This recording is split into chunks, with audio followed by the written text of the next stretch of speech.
Vamos a hacer un pequeño cambio de tercio. ¿Os acordáis del último seminario?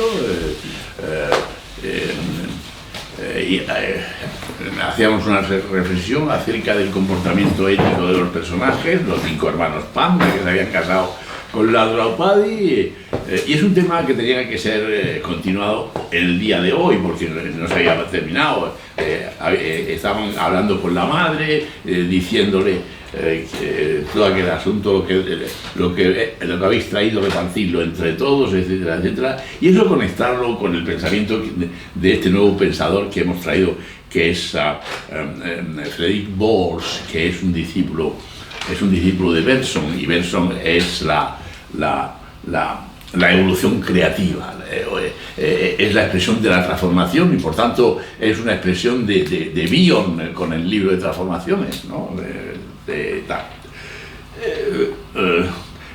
Pero todas las circunstancias se desarrollan en el momento en torno, las circunstancias que hemos visto en el Majábharata se relacionan en torno a la construcción del argumento fundamental del Majábharata. Y entonces creo que el tema tenía sentido abrirlo en otra dirección, ¿no? Porque el tema del Majábharata, en principio, el tema fundamental, el tema capital del Majábharata es la guerra y la crueldad. Son dos temas que son básicos ahí. Y hay una serie de elementos que estamos comentando que nos impulsan a continuar profundizando en este sentido. Estábamos hablando del fuego, que le dimos una importancia muy grande, y nos preguntamos quién originó el fuego y quién lo alimentó. Estas eran las cosas, en ese tema estábamos, ¿no? ¿Quién originó el fuego y quién lo alimentó? Para que se sentaran las bases del conflicto, un tema que a nosotros, como psicoanalistas, nos interesa enormemente.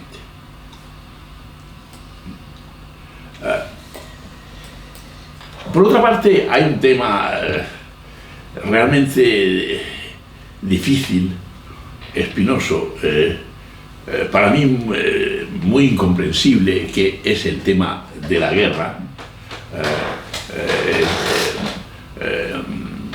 y que ha sido valorado por los principales autores como Heráclito y Levinas, ¿no? Heráclito dice que la guerra es la madre de todas las patrias, y etcétera, ¿no? Sin embargo, vemos que se están planteando todos los pasos, paso a paso, para que la guerra se organice, o para que la guerra se dé, tal como vemos en el Majábharata. Por otra parte, yo tenía que contestar a nuestro amigo Ignacy Bross, que me dijo: ¿qué tiene que ver todo esto de la observación de bebés y el fuego? Y toda las inmensas teorías que yo traje sobre el fuego. Es como si me hiciera la crítica Boers, que critica a los intelectuales porque hablan de temas y temas para no abordar la realidad de la situación, ¿no? Es decir, Ignacy nos traía a la realidad. Yo intenté esclarecerle con el tema que estábamos tratando en el Majábharata. Por una parte, lo traté con Dhritarashtra, el rey ciego, y su mujer, que están en una escena tratando de: oye, ¿cómo? ¿En qué estás pensando? Le dice Gandhari a Dhritarashtra, y Dhritarashtra: oh, ¿cómo has sabido que tú, que también eres ciega, estás ciega, que estoy pensando? Hombre, porque cuando yo he entrado no has reaccionado a esto. Entonces Dhritarashtra se ríe por su inteligencia de su mujer y tal, pues estaba pensando en el casamiento de mi hijo y por tanto en la procreación. Está hablando de la procreación y por tanto la existencia de los hijos, y por tanto la posibilidad de observar a los hijos Duryodhana y su mujer, y saber acerca de todo eso. Pero había otro tema fundamental que estábamos trabajando, que es el conflicto de odio, resentimiento y venganza entre Drona y Drupada. De una forma, digamos, porque fue así, no pensada. Yo revisando los materiales, había visto unos vídeos que tiene Roberto Sánchez Núñez, es un mexicano que tiene un proyecto de estudio del Mahabharata y tiene capítulos sobre el Mahabharata. Y hay el capítulo 39, pone capítulo Mahabharata, capítulo 39 de 216, va a hacer 216 capítulos. Y este es en el capítulo 39, encontré yo una referencia realmente interesante, que es una referencia a este libro que os hablé el otro día, la batalla de Kurukshetra. La batalla de Kurukshetra es un libro de Lishi Grassi, Madi Lishi Grassi. Era este. Y como recordaréis, lo que yo hice fue una referencia a este libro. Y la referencia que hice es una referencia que viene en el capítulo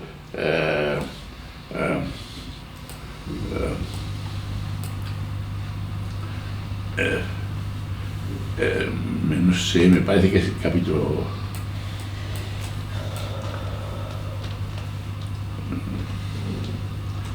no sé, capítulo 14 o así. En el capítulo 14, seguro que recordáis,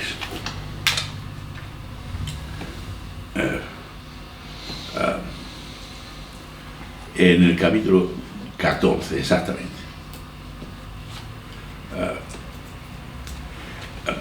en el capítulo habla de Asvatama. Asvatama es el hijo de Drona, y Drona es el jefe militar, el entrenador, el maestro. Dranashyara, que es maestro, Dranashyara, es el maestro de los Pandava y de los Kurava, de todos los príncipes. Los va a enseñar. Pero hay un elemento fundamental, y estos son los elementos que yo quiero traer aquí. Hay un elemento de odio básico y originario de parte de Asvatama, que quiere vengarse de Drupada, porque Drona era un hombre pobre que se educó en un colegio bien, aún no teniendo dinero, se educó bien, y su compañero era Drupada. Y hicieron una buena amistad, y Drupada le dijo: cuando yo sea rey, yo te doy la mitad de mi reino, y tal. Drona tiene un hijo que es Asvatama, y Asvatama llega un día una madre con su hijo y le da leche, y el niño tiene leche en los labios, y Asvatama ve que el niño disfruta con la leche que le da la madre, y entonces el Asvatama coge el dedo y se lo lleva a la boca como si fuera una perla, y lo chupa, y entonces el Asvatama grita y pide a su madre: ¿qué es la leche? Yo quiero saber qué es la leche, que es una cosa muy buena, y qué tal. Y Asvatama, que era pobre, no tenía una vaca para dar leche. Posiblemente la madre tampoco tenía leche. O sea, este es un problema importante, y por tanto no fue alimentado al pecho de alguna forma. Y entonces Asvatama gritaba pidiendo leche, Y entonces Drona le dijo, no te preocupes, yo voy a ir yo lo voy a resolver. La historia ya la conocéis, ¿no? Entonces fue a Drupada, y Drupada dijo, yo no me acuerdo de ti, no sé quién eres, no soy tu amigo, los amigos son entre iguales y tal. Entonces Drona sintió un sentimiento de odio terrible entonces se buscó ser el preceptor militar de los príncipes, para hacer un ejército con los príncipes, para vengarse, con el propósito de vengarse de Drupada. Es decir, se animó dentro de él un sentimiento de odio. Y esto es por eso que yo traía hoy aquí el tema, porque este es el origen de esta situación, es el origen de lo que después va a ser un desastre total, que es un poco cómo comprender los desastres de la humanidad o los desastres que estamos viviendo y qué origen tienen.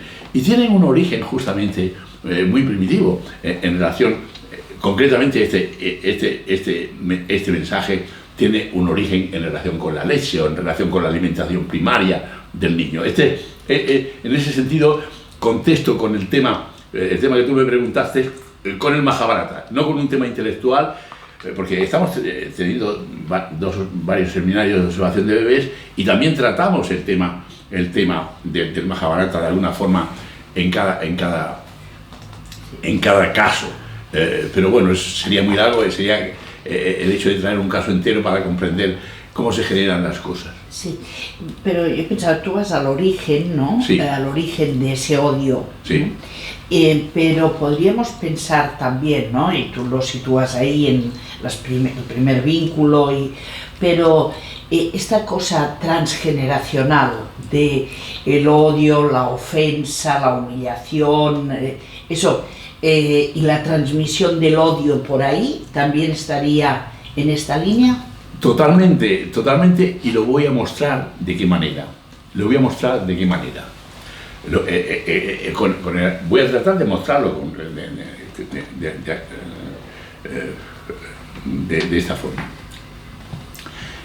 Lo que yo quiero decir es que de alguna forma inconsciente yo traje, yo estaba con el argumento, para seguir con el argumento, más o menos contando las cosas, pero de repente el fin de semana yo me di cuenta que había pasado eso, y es por eso que os mandé cuando os mando el mail diciendo que aquí está lo sustancial del Mahabharata. Me di cuenta que estaba el sustancial del Mahabharata y estaban estos orígenes y este concepto, Ángeles, que tú traes aquí de lo transgeneracional. Y era necesario que yo lo explicara hoy, que hiciera, digamos, un paréntesis en el relato del Mahabharata y lo pudiéramos explicar. Yo voy a recordar las palabras que dije la semana pasada. Recordar que dice Asvatama, yo Asvatama, el muchacho del ashram. El ashram es la ermita donde viven los pensadores o los rishi, los brahmines, ¿no? Es una especie de ermita, ¿no? Y dice, yo soy ese muchacho que lloraba por leche no muchos años atrás. Es Asvatama que va a competir en Campilia para obtener la mano de Drupadi. Y él dice, yo soy ese muchacho de la ashram o ermita que lloraba por leche no muchos años atrás. Ahora heredero del reino de Panchala del norte, porque su padre tenía la mitad, y me hallaba en el camino para competir por la mano de Drupada, la hija del rey de Drupada, la nacida del fuego, y la más estimada de las princesas del mundo, me sentía exaltado. La última vez que siguiera este camino fue cuando lo hicimos con mi padre para humillar a Drupada. O sea, y aquí de alguna forma, Asvatama, el hijo de Drona, explica. Aquí, de una forma evidente, Asvatama conecta directamente la situación con la leche que él demandó en principio, y por tanto sería el causante, y señala además el comienzo del conflicto al decir que recordaba el momento en que fueron a humillar a Draupada. Luego habla cómo él participa en el torneo para ganar a Draupadi, cuando dijo: creo que todos estábamos enamorados de Draupadi. Se decía que ella y su hermano, ambos incomparables en belleza y vitalidad, habían nacido, y mirad lo que dice, habían nacido en respuesta a los sacrificios de Drupada para obtener una hija que casar con Arjuna y un hijo que matase a Drona, mi padre. Él lo dice personalmente. Y sin embargo va al torneo para participar en ello.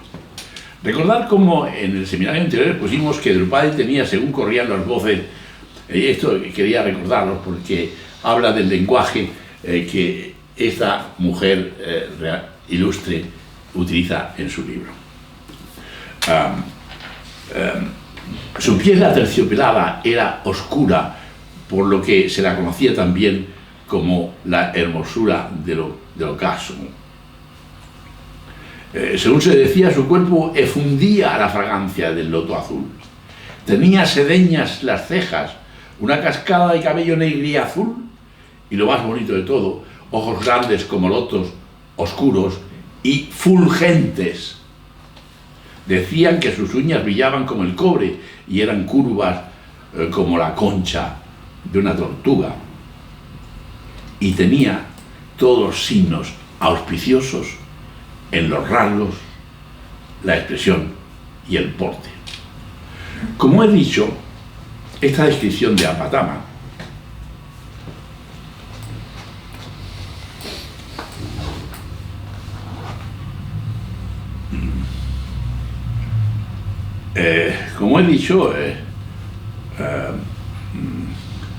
esta descripción de Asvatama está en el libro de una mujer que se llama Maji Lishi Grassi, que titula su libro el Mahabharata, y parece que lo hace con toda determinación, claridad y resolución, la batalla del Kurukshetra, para que quede claro que el libro va de guerra, de batallas, de crueldad y no de paz. Este es el tema que la intuición de una mujer lo hace, porque son las mujeres que lo hacen mejor que nadie. Realmente, este es el tema. Diré dos palabras de aproximación. Mi impresión sobre la lectura de este libro es como si los personajes tuvieran una presencia etérea y real. Es como leer el espíritu del Mahabharata, leer a esta mujer. En los rincones más íntimos, utilizando palabras nuevas o antiguas, como hemos visto, palabras que huelen o saben a néctar y a aire limpio. Son inspiraciones puras las palabras que hay aquí. Pero por momentos es muy realista. Os doy un ejemplo, y que es así, que lo veremos después. Dice: después de aquello, con el dulce hedor suspendido como la fragancia de una rosa envenenada, con el dulce hedor suspendido con la fragancia de una rosa envenenada sobre Kurukshetra, vino lo peor para mí, mucho peor que todo lo vivido. Lo que quiero deciros es que daros como hace un cambio increíble, de lo bello a lo siniestro. Cómo te muestra un dulce hedor y una fragancia, pero de una rosa envenenada. Este es el tipo de lenguaje de la señora. Es por eso que digo que uno tiene la impresión de leer el Majábharata por el lado cóncavo, por detrás, ¿no? Porque Ashvatthana, este es el primer capítulo, y Ashvatthana nos cuenta los horrores del final, ya, en ese primer momento. Es como si, digamos, como si tú tuvieras que conocer la biografía esencial del Majábharata para poder leer este libro, porque ella cuenta estas cosas y que yo voy a relatar. ¿Este libro es reciente? ¿Este libro es reciente, este libro de esta mujer? No, no es reciente, no es reciente.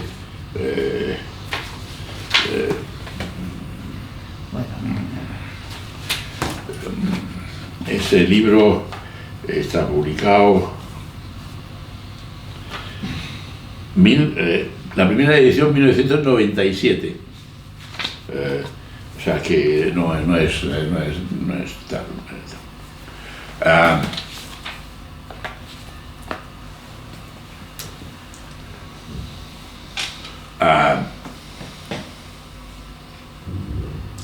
Y él dice: yo, Ashvatthama, soy hijo de la Chala Drona, es decir, el maestro, el sabio Drona, mi padre.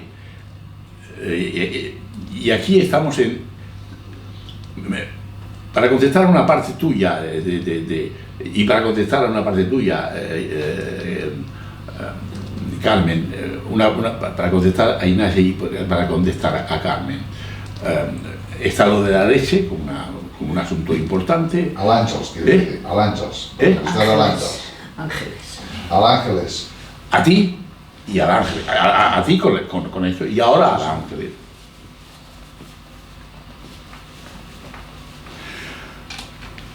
Mi padre nació en la poza de Bharadvaja, cuando el sabio perdió su virtud, contemplando una apsara.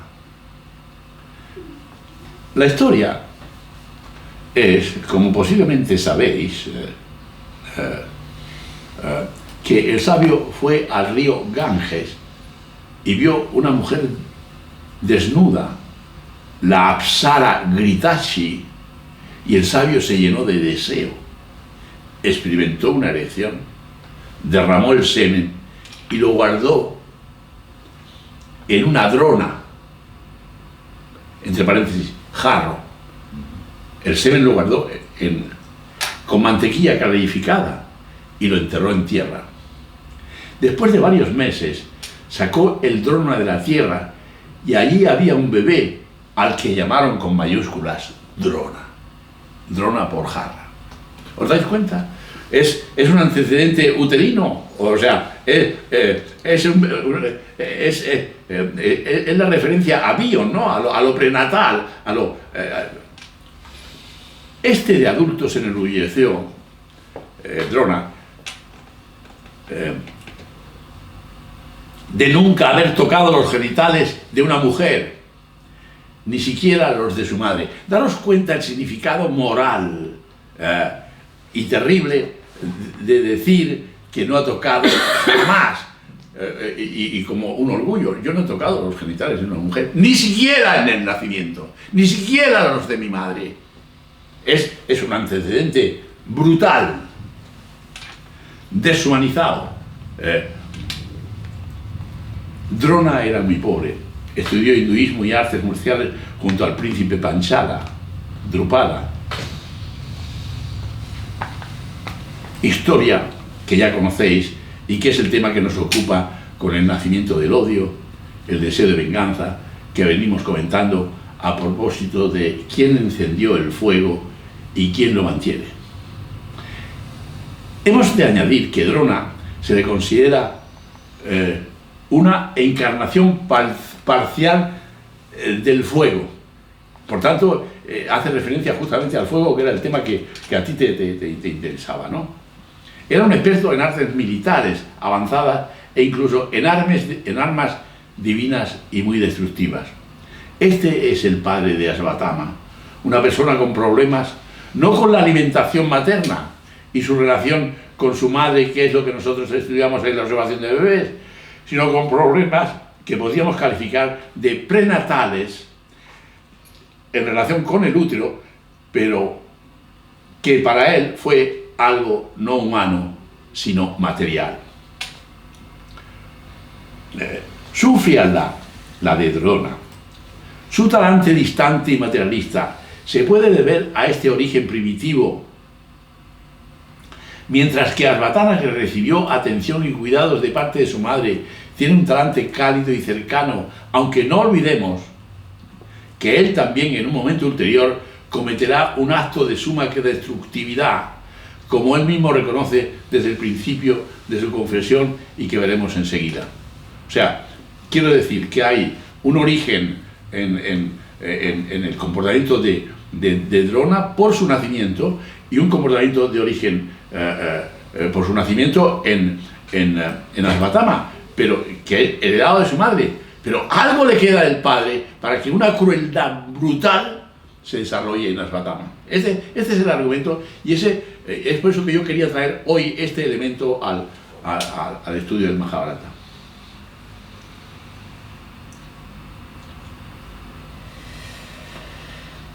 Él ha dicho, Asvatama, el Acharya Drona, es decir, Acharya es maestro. El Acharya Drona, como hemos visto, y mi madre Kripi, la gemela de Kripa, el preceptor de los príncipes. O sea, Kripa es la madre, es la gemela de Kripi, y Kripi es un preceptor de los príncipes, es el que está en la corte enseñándole artes guerreras, Kripi.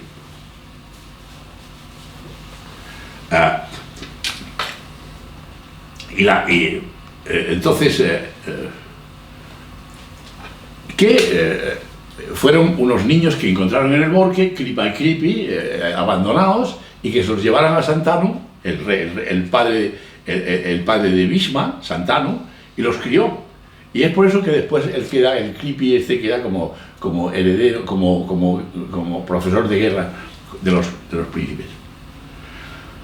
Y dice Asvatama, así me llegó la historia, filtrada a través de las sonrisas, lágrimas y voces gentiles de dos mujeres, mi madre y Kunti. Kunti es la madre de los Pandava. O sea, que a él le contaron todas esas historias, pero daros cuenta con qué matiz y con qué elegancia está expresado todo esto aquí en el Mahabharata. A mi padre nunca logré hacerle hablar de otra cosa que de armas y de los Vedas.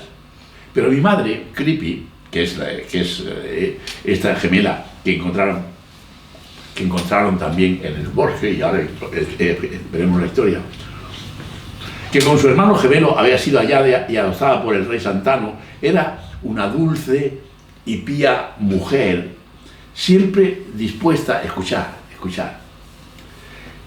siempre dispuesta a contar historias, siempre dispuesta a contar historias de nacimientos, ancestros y precursores, y de quién se había casado con quién.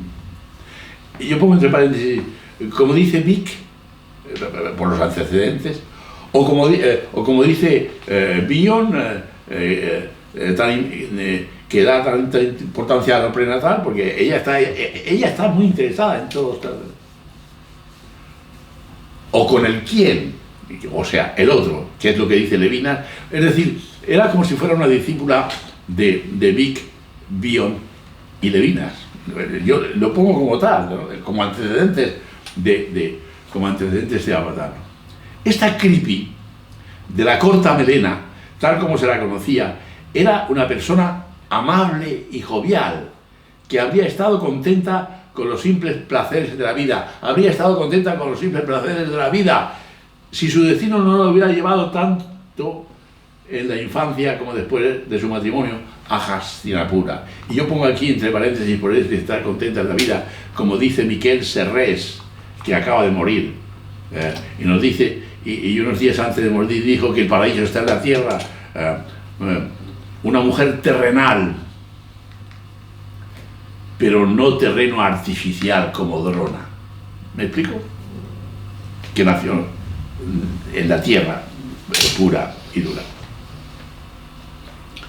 Continúa Svatama. Cuando niño, yo le pedía a mi madre que me contase una y otra vez la historia de cómo obtuve mi nombre y mi gema protectora que me llevaría a conectar con mi yo más profundo. Él le contaba por la historia. Ella respondía siempre con las mismas palabras exactas y yo me adormecía satisfecho junto al fogón de los alimentos, dispuesto a corregirla a la más mínima desviación de su relato.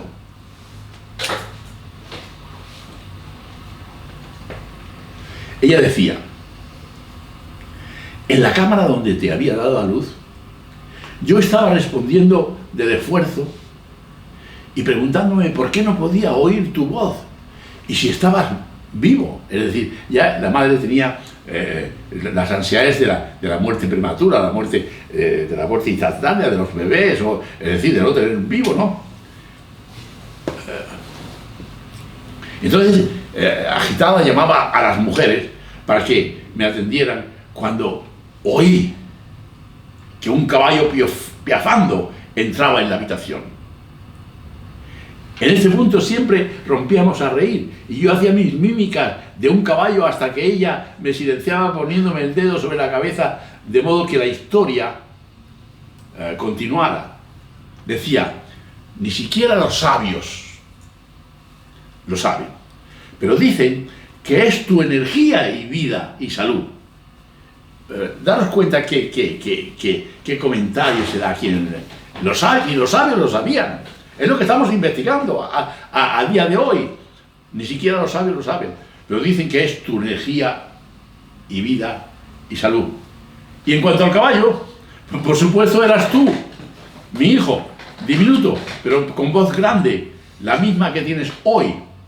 No había pasado ni un instante cuando todo el bosque te había oído y los brahmines decretaron que te llamarías Svatama, el de la voz de caballo. O sea, tiene una voz de caballo enorme. O sea, es de alguna forma esto, el bebé que reclama con urgencia y gran voz ser atendido porque no tenía leche. Empiezo a contestar a tu pregunta sobre la leche y la observación de bebés un poco. Bueno, a ver si termino de verlo. Sí, sigue. ¿Entiendes? O sea, es muy directo. Dos cosas. Primero, la leche, que él culpa de todas las cosas. Que él culpa de lo que está pasando. Ahora él se siente culpable, que por haber exigido esto, envió a su padre o metió a su padre en una situación de odio, resentimiento y venganza, y por tanto de guerra, y generó la guerra, él de alguna forma. Pero el fuego, la ira, la destrucción, la contienda, la conflagración ya se estaban fraguando desde estos preludios, orígenes, nacimientos. De forma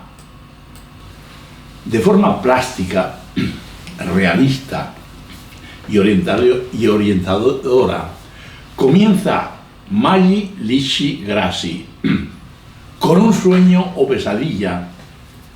Su libro, la batalla del Cruzeta. El primer capítulo es habla a Svatuna, no ella. Hace hablar a Svatuna, el personaje del odio. El personaje que, según él, generó todo el odio por la leche. Escuchar, porque es completamente dramático.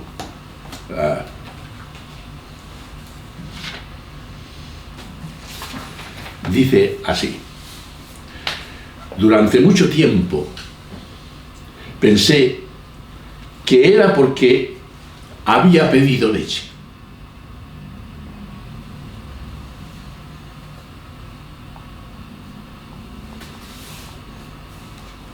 Punto y seguido. Soñé con la masacre y desperté aferrando mi arco. Me pareció tan real que sentí la mano viscosa de sangre y tuve que entregarla y tuve que restregarla sobre el pecho. Mientras la sangre irreal se mezclaba con el sudor que cubría mi piel, me incorporé para volver a pensar. 18 ejércitos barridos, 11 de los nuestros y 7 de los suyos. Empezaría multiplicando por 11, 21.870 elefantes, 109.850 soldados de a pie, 65.610 caballos, puntos suspensivos, un vano ejercicio de exorcismo. Lo que yo vi una y otra vez era un inmenso rey, nuestro Boris Rabás, el muñón del brazo sangrándole y la sangre bañando la tierra. Estaba sentado el rey en meditación cuando lo mataron.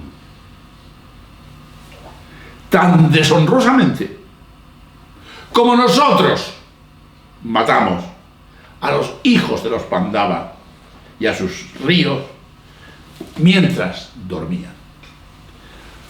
Con esta confesión empieza Maggi Ligi Grassi su descripción del Mahabharata.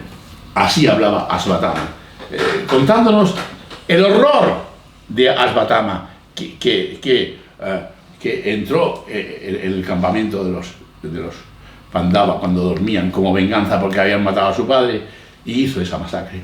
O sea que el padre de Ashvatthama, por la demanda de su hijo que pedía leche, según él, llevó justamente a una guerra y a una destrucción. Ese es el tema. Y por eso conecto las dos cosas, porque es muy simbólico la crianza originaria y el funcionamiento destructivo de estrés. Pero no solamente la crianza, sino el origen. Él viene de un sitio completamente artificioso, un semen guardado en una drona, en una jarra, y de ahí surgió él. Continúa diciendo Ashvatthama: durante mucho tiempo pensé que era posible, que era porque había pedido leche. Este es el tema. Con toda precisión reconoce lo execrable de su crimen Ashvatthama, comenzando con la leche o con la mezcla de otros ancestros o orígenes prenatales, como los de su padre, nacido no de un útero, sino de una drona o vasija. Él invoca a Boris Rabás por matarlo no en batalla, sino mientras oraba. Y ¿sabéis quién lo mató? Lo mató Arjuna, según se dice en una leyenda. En otras se dice que no es él. Pero lo mató Arjuna porque se decía que Boris Rabás había hecho un crimen similar, que había matado a otro en condiciones similares sin defensa. Pero sobre todo por una cosa muy importante, porque había participado en la muerte del hijo de Arjuna en la batalla, el Abhimanyu. Había participado en esa olla. Este es un acontecimiento que quería que supierais. El otro acontecimiento, que ya he comentado en otros momentos, es un acontecimiento que me impactó de una forma brutal por su carácter de crueldad y de gratuidad, pero que ahora es contado y enfocado por Ashvatthama. O sea, Ashvatthama nos ha metido en esta realidad de la destrucción. Y este otro acontecimiento que voy a contar, ya os lo he contado en alguna ocasión y lo recordaréis pronto, está contado por Ashvatthama. Él dice: nuestro entrenamiento militar con el padre continuó.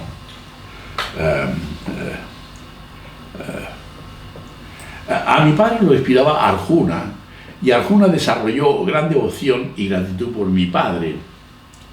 La clase de arcos se convirtieron principalmente en un teatro para el juego y el duelo entre Arjuna y mi padre. No es que yo no fuera bueno, sino que todo el mundo daba por supuesto que lo era. Mi padre ya me había enseñado múltiples cosas antes de llegar aquí a Hastinapura. Pero es que Arjuna era un fanático del arco comparable a Drona. Nunca dejaba de practicar. Se levantaba a medianoche para ejercitar en la oscuridad y no tardó en superar a Ashvatthama. Ashvatthama a mí me parecía, a mí me habría dolido de verdad si se hubiera tratado de cualquier otra persona, pero él aceptaba justamente este valor de Arjuna, sobre todo porque sentía gran devoción por su padre y él no sentía envidia. Esta es una de las calidades que tiene Ashvatthama, porque tiene una calidad de dulzura por la forma en que su madre posiblemente le trató. Mi padre, que no era una persona efusiva, de pronto se volvió chispeante y afectuoso con Arjuna y conmigo también. Nunca lo había conocido tan feliz. Creo que hubo veces en que incluso olvidó la venganza para la cual nos estaba entrenando a nosotros y sencillamente disfrutó la emoción de ser el arquero más grande del mundo junto al pupilo más grande del mundo. O sea que la tarea bien hecha le agarró y le hizo casi olvidarse del odio. Para mostrar un poco la conexión y la relación entre ellos y las características del padre y de Arjuna, Ashvatthama cuenta aquí una pequeña anécdota. Un día, mientras nos bañábamos, mi padre metió el brazo cerca de la boca de un cocodrilo. El cocodrilo estaba sumergido y probablemente dormido. Debió de asustarse cuando mi padre gritó y abrió la boca para devorarle el brazo. Antes de que cualquiera de nosotros hubiera podido siquiera pensar la palabra cocodrilo o percibir el peligro, Arjuna había disparado varias de sus flechas, las más letales contra el agua, que ahora mostraban una estela progresiva rosada y medida que la bestia se alejaba y se hundía en medio de la corriente. Todos sabíamos que en cualquier momento, aun saliendo de un sueño, Arjuna podía lanzar una flecha exactamente donde quería, y esta era solo una demostración de la medida en la que Arjuna nos superaba. Mi padre fue también, desde aquel momento, el Dronacharya. El Dronacharya es el maestro de Arjuna. Señalando además que Duryodhana, el competidor de Arjuna, en su disgusto ni siquiera simuló sacar el arco, porque él no quería competir con Arjuna.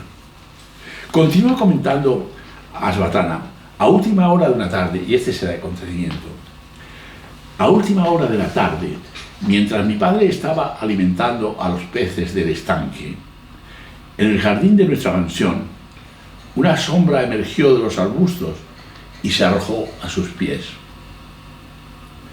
Ambas figuras estaban bajo la sombra rota de un ficus y medio ocultas por su follaje.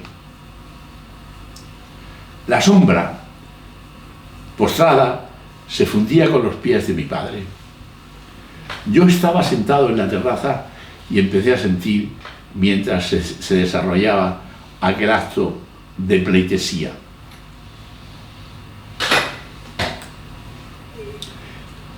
que importunaba a mi padre. Había allí una ceremonia silente y secreta.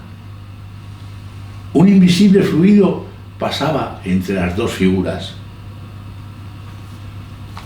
Por fin, mi padre se inclinó para alzar al suplicante por los codos.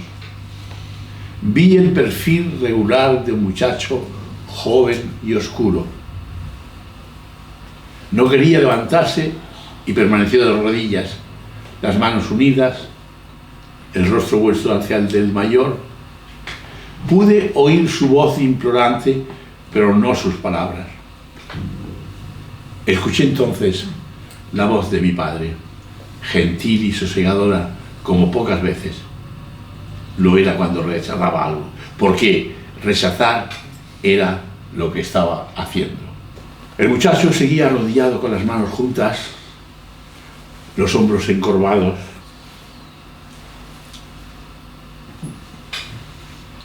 El mentón caído hasta el pecho. Realizó otra interminable prostración, tocando con la cabeza los pies de mi padre y las manos aferradas a los tobillos. Mi padre parecía dispuesto a esperar tanto tiempo como el chico quisiera estar a sus pies. Por fin, este se apartó y fue como si una porción de la sustancia de mi padre se desgajara de él. La descripción que vemos que hace Asvatama es dramática, aunque sutil, sentida, fielmente reflejada, respetada, pero sobre todo atenta a descubrir y entender los comportamientos del padre y los comportamientos humanos en general. Hay una sensibilidad y una escucha vigilante no voyerista de parte del Asvatama, porque era un hombre entero el Asvatama, de verdad, ¿no? Y por eso yo digo, una sensibilidad del conocimiento. Lo que él quería era conocer qué estaba pasando, conocer qué hacía su padre. Quería saber que tenía una gran admiración por su padre, quería seguirlo, quería saber, quería valorar su sapiencia, porque él era considerado como un sabio. Drona era un sabio, uno de los sabios que había en el reino. Es esta la parte de curiosidad de parte de Asvatama. Es esta la parte de curiosidad de la madre preocupada de encontrar los orígenes, recordar, y los quiénes o los otros en la historia de nacimientos, ancestros y precursores.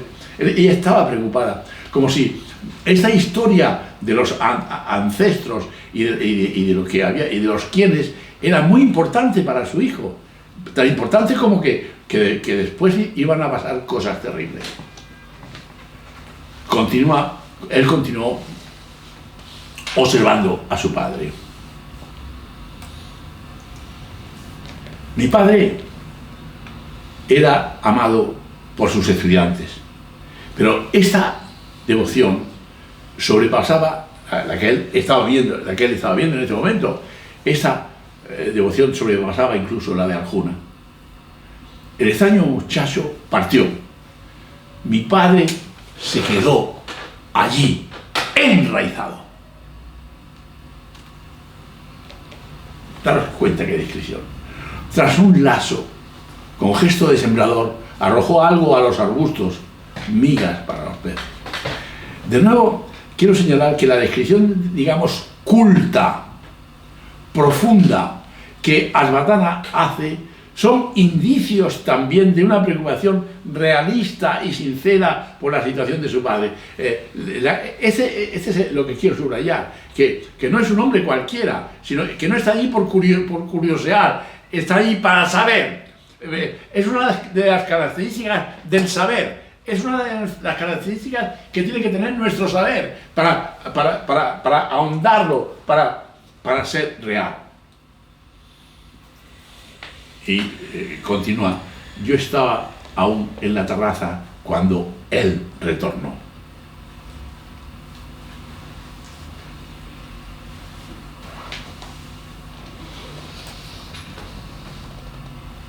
Entonces,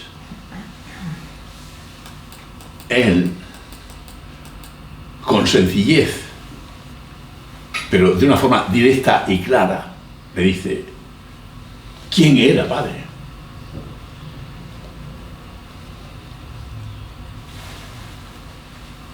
Y dice Asvatthama: mi padre se quedó muerto, como golpeado desde atrás. Y sentí su mente huir de aquel aturdido silencio y pensé que no me diría nada. Entonces, él se dice: yo tengo que hacer que este hable. Y le mentí a mi padre. ¿Creí reconocerle el rostro? Le dice Asvatthama para mover a su padre. Entonces, su padre le dice: Ekalavya, el hijo de Hiram, Yadaja, Musha, repuso mi padre abruptamente. ¿Ekalavya? ¿El hijo de Hiram, Yadaja, Musha? ¿Te estaba pidiendo que fueras su gurú? Mi padre suspiró. No podía aceptar un pupilo tribal, ni aunque fuera el hijo de un jefe Nishada, que era lo que era este Ekalavya.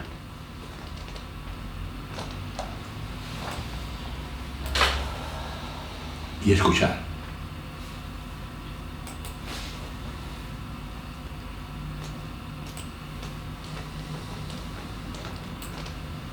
Dice el padre: podría haber hecho un gran arquero de él.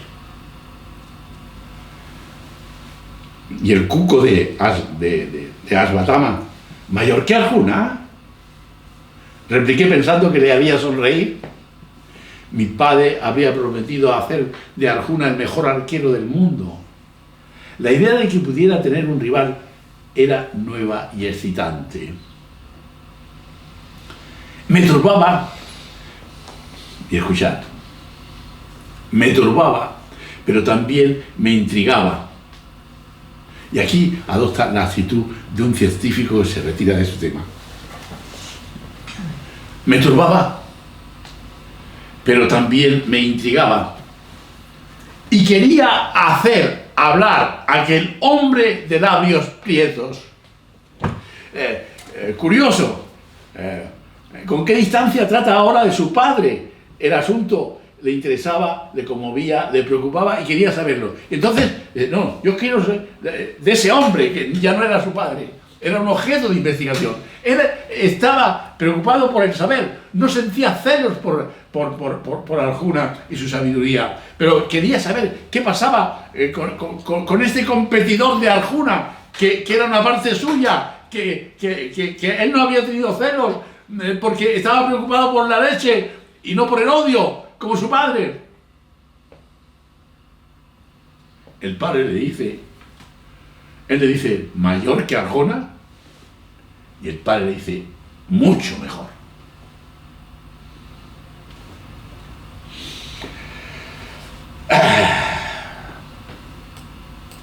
Mucho mejor.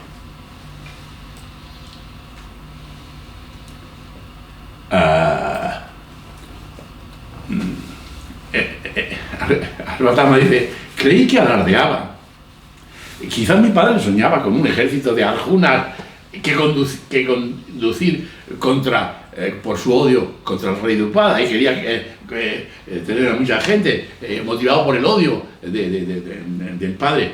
Él tiene presente todo el rato que su padre odia que su padre tiene resentimiento y que está en conexión con que él pidió leche y que él se siente de alguna forma responsable y culpable de haber metido a su padre en tal lío.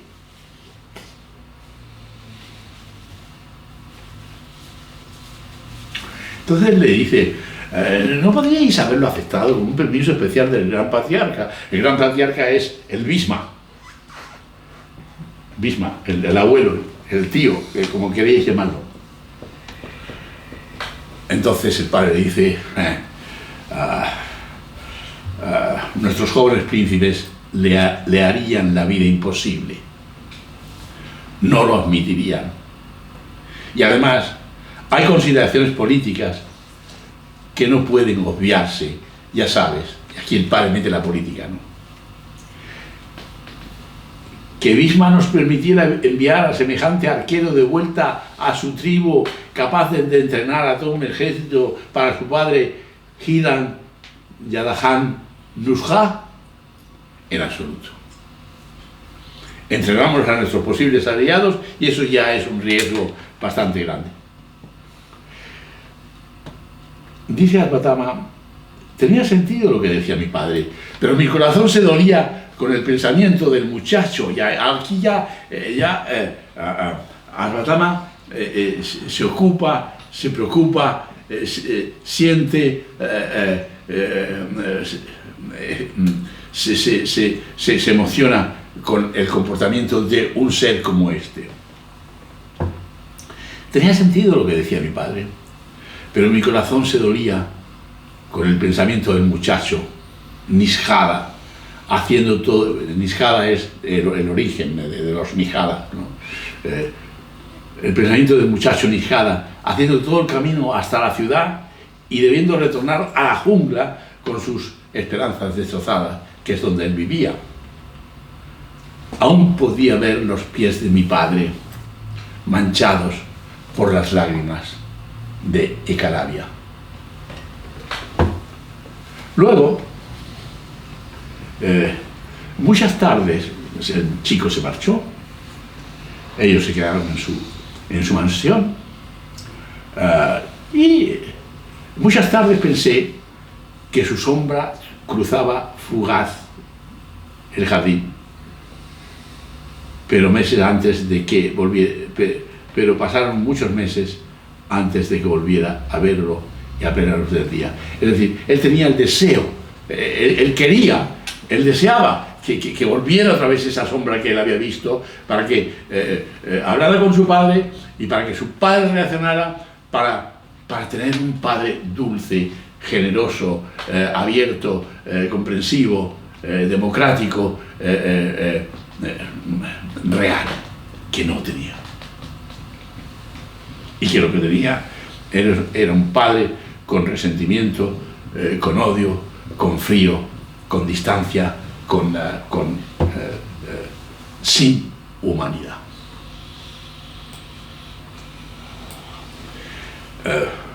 Él no comprendió bien la respuesta de su padre de una entrega tan generosa por parte de Ecalavia, que esa es otra de las cosas. Era una entrega sin límites, sin tal, en fin. Termino enseguida. Un día habían salido al bosque a uno de aquellos picnics porque estaban juntos, los Pandava y los curaba, y el Duryodhana le agradaba organizar este tipo de picnic, y entonces salieron al campo. Dice, habíamos paseado hasta la profundidad del bosque. A mí me gustaba el hondo silencio, carente incluso de borboteo de un río, y aunque había prometido estar alerta para guardar a los Pandavas, me hallaba seducido por aquel callar, y entonces volví a pensar. Después, mientras manoseaba una hoja, me pregunté si habría organizado semejante alboroto con la leche si hubiera sabido a dónde me llevaría aquello. Él estaba pensando otra vez que él era responsable, que él se sentía, dice, si tal alboroto se ha organizado y estoy metido en este asunto con el de Calavia y estoy teniendo cuidado de los pandados para que no se destruyen. ¿Yo había pedido la leche o no? Hoy, cuando menos, sé que habría estado satisfecho con un poco de cereal en vez de leche. El agua fresca me habría complacido más que el vino. O sea, él renuncia a todo tipo de alimentos por la culpa que siente, pero aún estaban bien las cuajadas y estas cosas. Es muy interesante la valoración, en primer lugar, que él hace del silencio, de daros cuenta, y su capacidad de reflexión y responsabilidad, tanto por el recuerdo de Calavia como por la preocupación que tiene con la responsabilidad con los pandadas, y hasta dónde él es responsable de todo eso con su deseo de leche que parece que lleva a su padre a desatinos. Justo en este momento que están pensando en el silencio del bosque, unos furibundos ladridos de Raja, el perro de Yudhishthira, Raja es un perro que tiene Yudhishthira, le colmaron los oídos y entonces saltó. Entonces él tuvo miedo de que algo le había pasado a alguno de los... porque en esas fiestas es cuando pasaban los ataques de los curaba contra los pandavas, a ver si le pasaba algo al Bhima, pero entonces oyeron los silbidos de Bhima y entonces Bhima estaba salvado, pero lo que sí oyó eran los ruidos del Raja, que eran tremendos, y de repente un Raja, entonces de repente hubo el silencio y el silencio era peor que los gritos, y de repente el perro, un Raja de largo hocico, emergió precipitado de las sombras como un espectro de sí mismo. Todos los mirábamos incrédulos. La boca del perro estaba ocluida por un intrincado y simétrico patrón de flechas, detrás del cual quedaban selladas la lengua y los furiosos ladridos. Con los ojos en blanco corría de uno a otro de los que allí estábamos. Lo acariciamos y le arrancamos las flechas hincadas de un modo muy superficial. No estaban destinadas a matarnos, ni siquiera a herirlo realmente, sino solo a silenciarlo. De repente nos dimos de bruces con un hermoso muchacho oscuro, vestido con pieles de leopardo. Supe que las flechas eran dardos Nishada, aunque solo había visto a Calavia una vez al ocaso y desde la distancia. Mi padre no se había jactado vanamente. Se debería haber discutido el asunto con Bhisma y con Duryodhana para ver qué se hacía. Pero entonces el muchacho vino a mi padre y fue directo a mi padre y volvió a caer en sus pies y de nuevo todo su ser estuvo postrado en un acto completo de ofrenda de sí.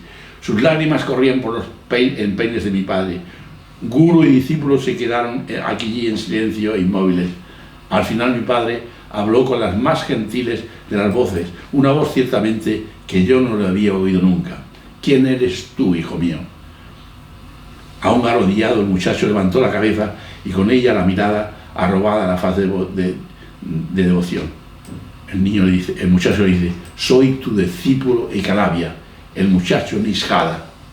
Hubo risillas de Duryodhana.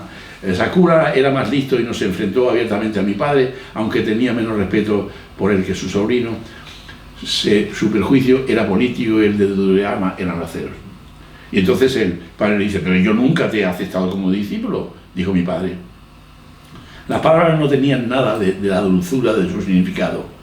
Examinó la boca del perro y ordenó que se lavara. Ahora portaba en la boca del perro el dibujo de las flechas en un débil entramado rosa. Todos sabíamos que esto superaba incluso la destreza de Arjuna y nuestro silencio lo evidenciaba. La expresión triunfante habitual de Arjuna estaba velada y a la defensiva. No nos resultaba fácil asimilar aquello y sus hermanos evitaban mirarlo. Mi padre había prometido que Arjuna sería el mejor arquero del mundo. Ahora había otro mayor aferrado a los pies de Dronacharya y asegurándose ser su discípulo suyo. Duryodhana y Sakuna empezaron a saborear la situación. Mi padre no hubiera puesto en peligro una deposición en la corte que le permitiera con el tiempo desquitarse de Drupada. Su corazón estaba orientado hacia una sola cosa: vengarse. Entonces el padre le dice: habla, hijo mío. Y mi padre se agachó para tocar la cabeza del chico y decirle: mi señor. Entonces él reveló su historia. La historia era que Clavia, después de dejar dejar el día anterior las cosas, se fue al jardín y entonces en el jardín construyó la figura de Eclavia, la adoraba cada día, hacía pruebas del arco. Y escuchad con atención estas últimas palabras. La mayoría de nosotros estábamos conmovidos por la perfección de semejante discípulo, mediante el cual, sin conocer los Vedas, sin ninguna instrucción práctica, un habitante de los bosques había logrado suma destreza. La humildad de su ofrenda era total. Y entonces ocurrió lo peor de toda mi vida, hasta la batalla de Kurukshetra. Podría vivir para siempre y he empezado ya a comprender muchas cosas, pero sé que nunca entenderé por qué mi padre hizo aquello. ¿Por Arjuna? ¿Por razones políticas? ¿Por disciplina en la que era estricto? No creo que ni siquiera mi padre llegara a saberlo. ¿Lo comprenderían los mismos dioses? Por fin, mirando al chico que seguía arrodillado a sus pies, dijo: ¿eres mi discípulo realmente? Le pregunta, hizo desde luego lágrimas por las mejillas del muchacho. Entonces, como guru tuyo, reclamo mi recompensa, mi guru daskhina, que es que me des un pago por lo que yo, como profesor mío. Una llama de felicidad encendió el rostro de Nishada. Todo lo que sabía era que había sido aceptado como discípulo. Entonces Drona le dice: dame el pulgar de tu mano derecha. Silencio corto y tenso. El muchacho entonces tomó una punta de aquella flecha Nishada con las formas de creciente lunar, se tajó el dedo por la juntura. Creo que debió hacerlo en una especie de trance, pues apenas tuvo hemorragia y el rostro de Eclavia permaneció arrobado. Dejó la daskhina, el dedo, cuidadosamente a los pies de mi padre. Las aves interrumpieron su canto. La brisa murió. Perdón.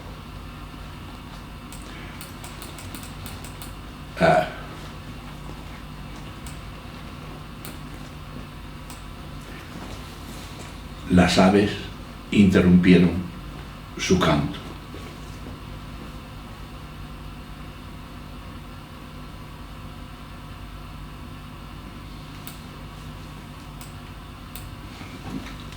La brisa murió.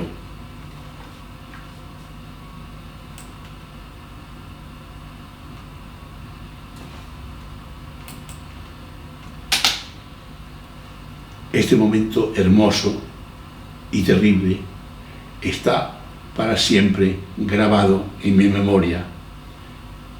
Era Eclavia el hermoso. Yo me aparté de mi padre.